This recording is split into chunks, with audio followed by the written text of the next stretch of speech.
एक बड़ी प्यारी मिसाल है कि जंगल दे विच घोड़े दी ते खोते दी जिद लग गई। एक गल ते बहस हो गई। बहस वादिया लड़ाई तक गल पहुंच गई।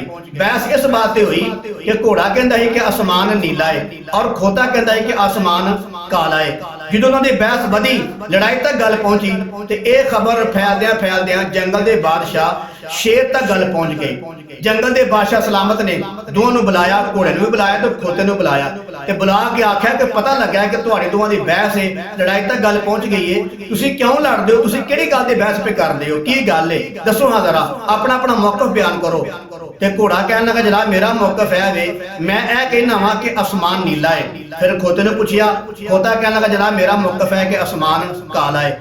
बादशाह सलामत ने जंगल के बादशाह शेर ने दोवां दी गल सुन के ते फैसला यह किया कि जिहड़ा घोड़ा है ना उसका मौकफ सच्चा है, वो सही पे आंदा है कि आसमान नीला है, वाकई आसमान नीला है, लिहाजा घोड़े की गल जिहड़ी वो सच्ची है। नाल ही बादशाह सलामत ने यह भी ऐलान कर दिता कि मैं घोड़े नूं उम्र कैद की सजा सुनाना वा।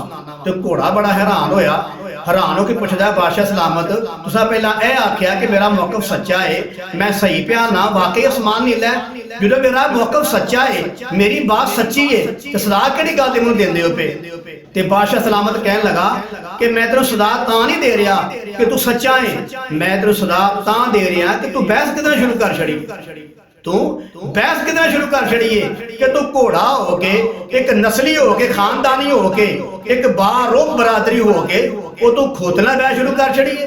ते मालूम होया कि जो कोई खोते दिमाग का बंदा बहस करे ना उहदे नाल बहस नहीं करनी चाहिए। ते बादशाह सलामत ने शेर ने तां ही आख्या उस घोड़े नूं कमलिया तेनों मैं सदा तां देन लगा वां कि तू बहस किदे नाल शुरू कर छड़ी।